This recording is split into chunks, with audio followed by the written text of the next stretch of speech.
All right, welcome in everyone. This is Jordan with Ravens Flash Report.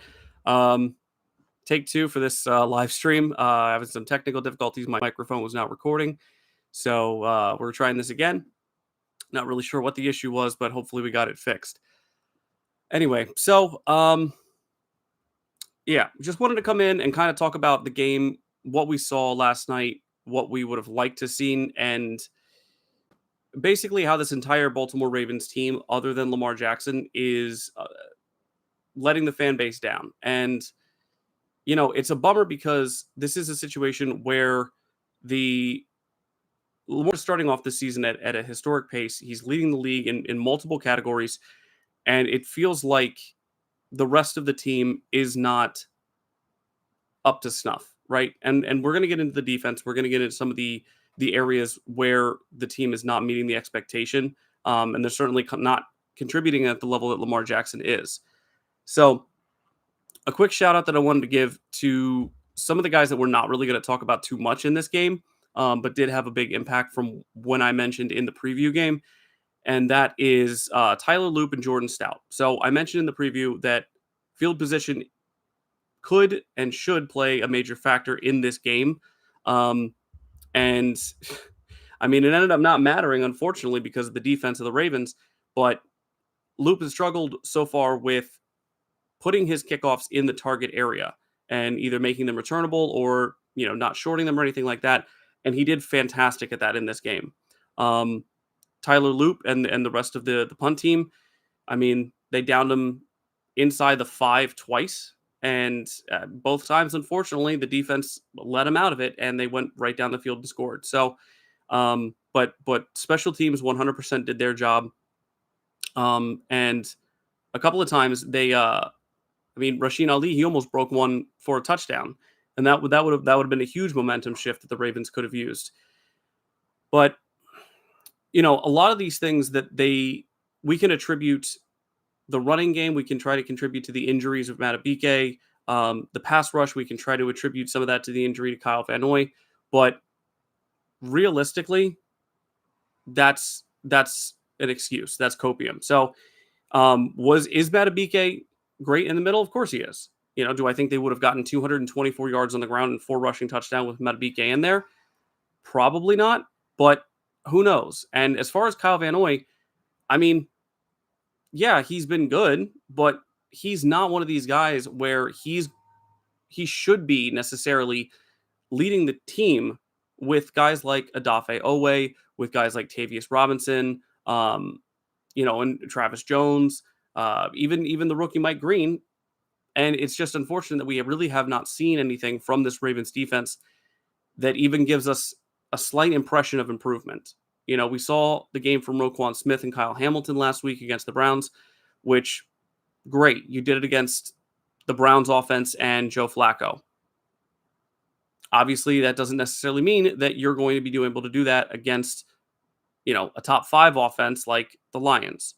We've got the Chiefs next week on Sunday, and, they might not be a top 5 offense, but Patrick Mahomes is one of the most accomplished quarterbacks in the game right now. And if you don't think giving him 3-4 seconds in the pocket against our pass rush is going to be a problem, it is, especially with the way that our secondary is playing. I love Marlon Humphrey, but he was disastrous in this game. He made a couple of good plays, and then he made a couple of plays that completely negated that.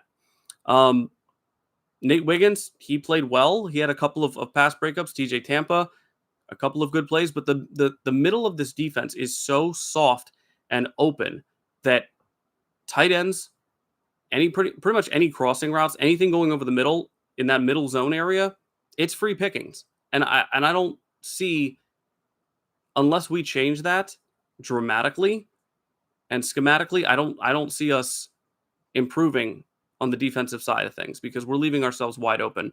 As far as stopping Montgomery in the second half, that's an adjustment that we need to make, Zach Orr needs to make on the defensive line. And whether that's keeping, Jenkins in the middle, obviously, credit to the Lions for blocking well and giving him these gaps to go through. Certainly, but there is no excuse after that big run for that to continue. Because once you see Montgomery in the game, he's been gashing us. then stop allowing the middle of the line to be open. Stop trying to run these blitzes where you have Roquan Smith coming in on the second blitz move, and that's taking too long. That's taking too long. And we don't have, like, yes, we have the guys that can do that. We have Kyle Hamilton, we've got Roquan Smith. These guys can be effective on a blitz, but it's not enough uh, with how the rest of the defense is playing. So just wanted to run through some of the good and some of the bad that I saw. I'm not going to dwell on this too much. Just wanted to get my thoughts out there and hear back from you guys if you wanted to add anything. But Lamar continues to look efficient and impeccable from the pocket. It goes 21 for 27, 288 yards, 3 touchdowns, no interceptions, and a passer rating of 148.2. All of this while being sacked 7 times. Henry, he still looks good when he gets ahead of steam going. He's averaging over 5 yards per carry once he gets his legs moving. Now, you can say that some of the issues that are being attributed to Derrick Henry in the run game are to do with Patrick Ricard not being in. But Patrick Ricard is not going to keep Derrick Henry from fumbling the ball. Like, that's not what Patrick Ricard is going to be able to do. And same thing, even having Isaiah Likely, yeah, he would be great to have back. I want Isaiah Likely back.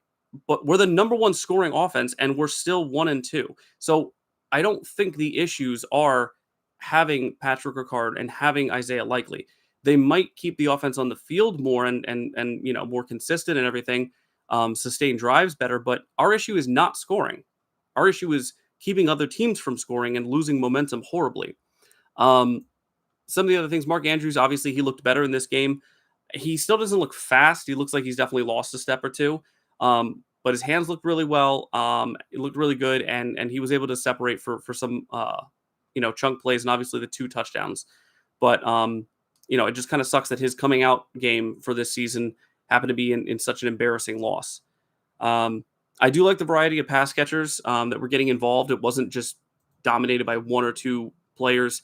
Mark got 6 targets. Rashad Bateman got 7. Justice Hill got 4.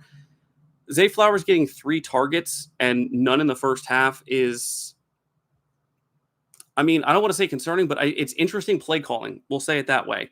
We're going back and forth with them in the first half. Obviously, halftime it was 14-14. So to say that we were getting blown out, no, it definitely felt like it was a back and forth game.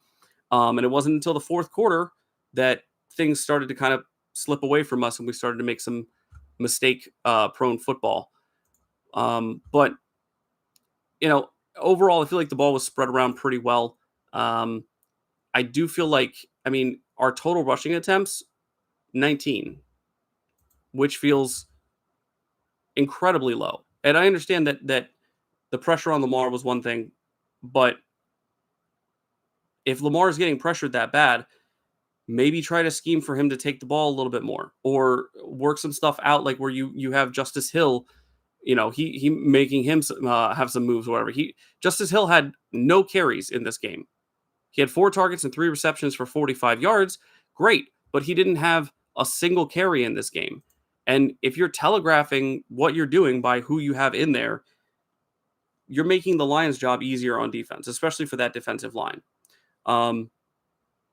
As far as how do you fix the offensive line, at this point in the season, you could try to go to Ben Cleveland. You could try maybe some different schemes. To be honest, at this point, I think the Ravens have kind of put themselves in a position where they are stuck with who they have, and you can try to make some trades, but realistically, anybody that's out there right now, unless you pay an arm and a leg before the trade deadline to a team that's, flailing and floundering and looking for a top draft pick, you're not going to find somebody that's better than what you have right now. And I'm not saying that what we have is good. They're inconsistent, but whatever you would get out there at this point is not going to be something that's desirable enough to trade for.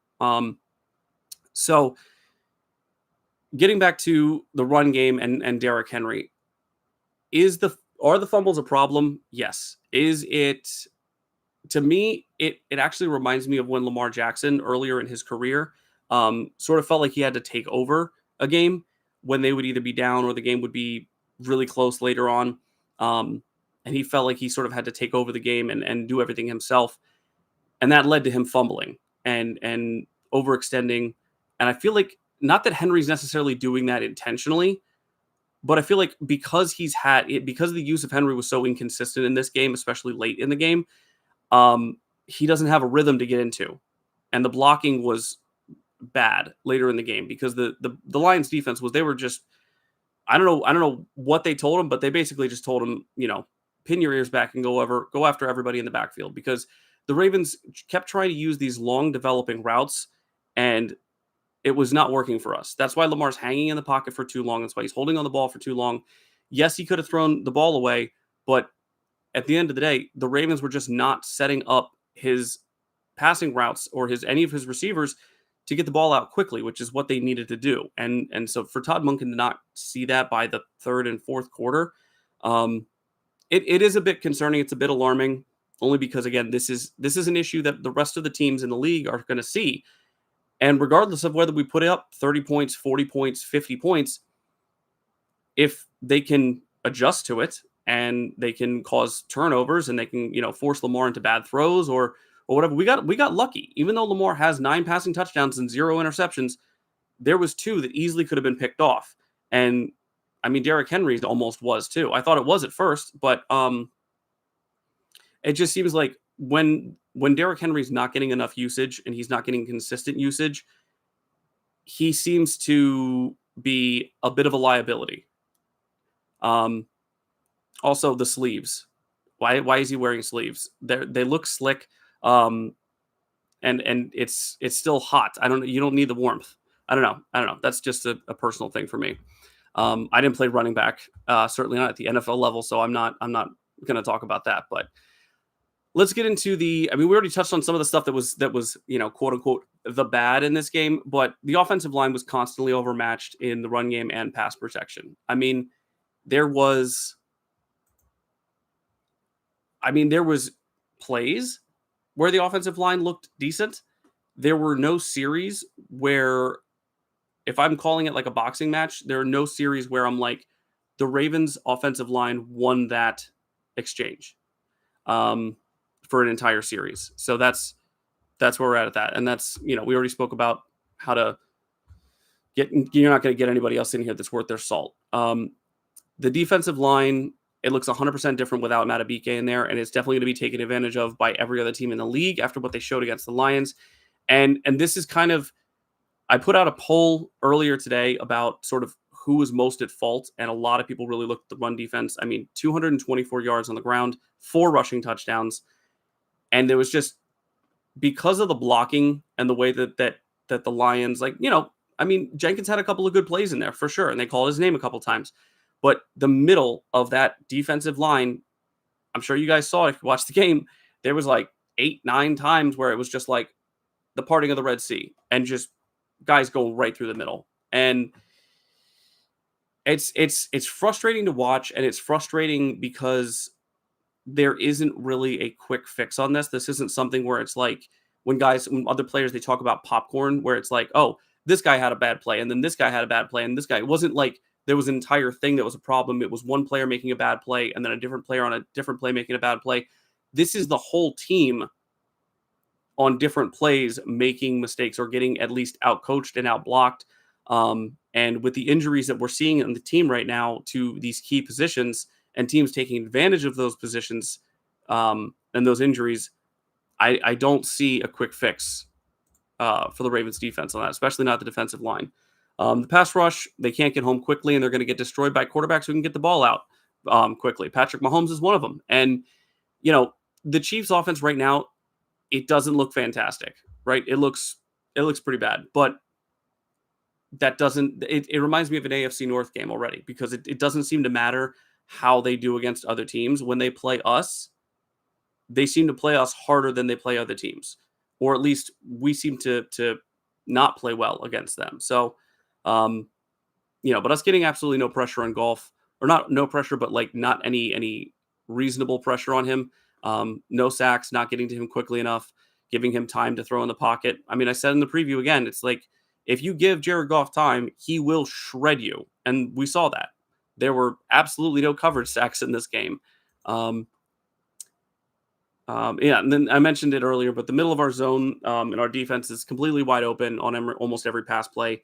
Any tight end or slot receiver that wants to wander in there, it's pretty much fair game. It's open season, and a guy like Patrick Mahomes, I'm going to be doing a preview video for the Chiefs game coming up soon, the next couple of days. But I mean, Patrick Mahomes is going to pick this defense apart, and knowing that ahead of time and sort of having that feeling of dread and anticipation, knowing that there's with some of the injuries and the way that our scheme is and the way that Zachary Orr has been calling these games, it feels like inevitability that there's nothing we can really do about it. Now, I'm not going to sit here and lose all hope and say, oh, the season's over. Like, no, look at our division. The Browns are not a good team. The Steelers have not shown me anything that's saying that they're going to be threatening towards the end of the season. The Bengals have lost their starting quarterback and their backup is horrible, or at least his showing in this last game was horrible. He's thrown, 6 interceptions in 1.5 games. So, the division is definitely still up for grabs. The Ravens are still the best team in the division, but the issues that we're seeing on the offensive line, the issues that we're seeing on the defensive line and with the pass rush, they don't give me a lot of hope in the near future. So we are going to have to win. We are going to have to win some close games. We're going to have to win some competitive games. And right now, I don't see this defense or this offensive line allowing that to happen. So it's unfortunate, but all we can really do is throw up a prayer and hope that Lamar continues to play at a near perfect level for every single game. I hope that somebody else can pick up the slack. I hope that, we can have another Zay Flowers, Derrick Henry, 100+ yard for both of them game where nobody turns the ball over and Lamar can just distribute the ball and play game manager. But from what we're seeing, that does not seem very likely soon. So wanted to get my thoughts out there about the game. But week 3 is over. We're moving on to week 4, and it's against the Chiefs in Arrowhead. So like I said, I'm going to be having a preview video come out soon for that, probably in the next day or two. So be on the lookout for that. But thanks for stopping by, guys, and stay safe out there. Go Ravens.